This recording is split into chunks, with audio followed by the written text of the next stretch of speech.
লেখা অথেলো নাটক অবলম্বনে নির্মিত এবং অর্ণব মুখোপাধ্যায়, সৈনিক সরকার, অনির্বাণ ভট্টাচার্য অভিনীত অথৈ ছবির ট্রেলার মুক্তি পেয়েছে। আজকে কথা বলবো এই ছবির ট্রেলার নিয়ে। এই ছবিটি অথেলো ছাড়াও ইতালির লেখক সিনথিওর লেখা আন ক্যাপিটানো মোরোর সাথে কিভাবে মিল আছে সেটিও উল্লেখ করব। শুরুতেই বলি, অথেলো নাটকে ইয়াগোর কনভারসেশন দিয়ে যেহেতু গল্পটি শুরু হচ্ছে, তাই অনেকের ক্ষেত্রে বিশেষত রিডারের কাছে মনে হতে পারে যে ইয়াগোকে বেশি স্পেস দেওয়া হয়েছে। ঠিক এই কারণেই গোগো স্পেস এখানে বেশি। সম্পূর্ণ ট্রেলার জুড়ে অনির্বাণ ভট্টাচার্যের উপস্থিতি দুর্দান্ত ছিল। তার ফেশিয়াল এক্সপ্রেশন কিংবা কথা বলার ভঙ্গিমা এক কথায় অভাবনীয়। এছাড়াও শেক্সপিয়ারের লেখার মধ্যে একটা স্বতন্ত্র দিক থাকে, তা হলো প্রকৃতির, এবং এই ট্রেলারের মধ্যেও তার আমরা উল্লেখ পেয়েছি। ইংরেজি সাহিত্য ছাড়াও বাংলা সাহিত্যের পাঠকদের কাছে উইলিয়াম শেক্সপিয়ারের লেখা অথেলো নাটকটি অপরিচিত নয়, এবং যে কারণে নাটক অনুযায়ী এই ছবির মধ্যেও ইলুশন থাকতে চলেছে তা ট্রেলারের মধ্যেই স্পষ্ট হয়েছে। রিভেঞ্জধর্মী ট্র্যাজেডি ফিল্ম হওয়ার জন্য ট্রেলারের শেষ পর্যায়ে যে গানটি রয়েছে সেটিও অ্যাপ্রোপ্রিয়েট।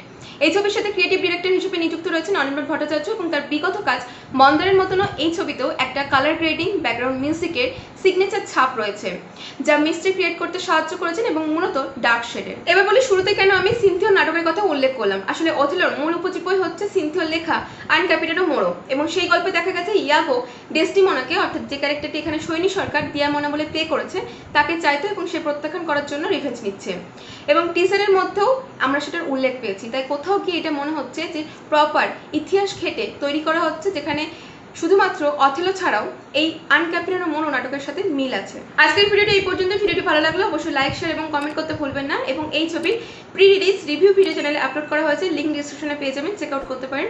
এই ছবির রিভিউ পেতে চ্যানেলটি সাবস্ক্রাইব করে রাখবেন। দেখা হচ্ছে পরবর্তী ভিডিওতে। ভালো থাকুন, অসংখ্য ধন্যবাদ।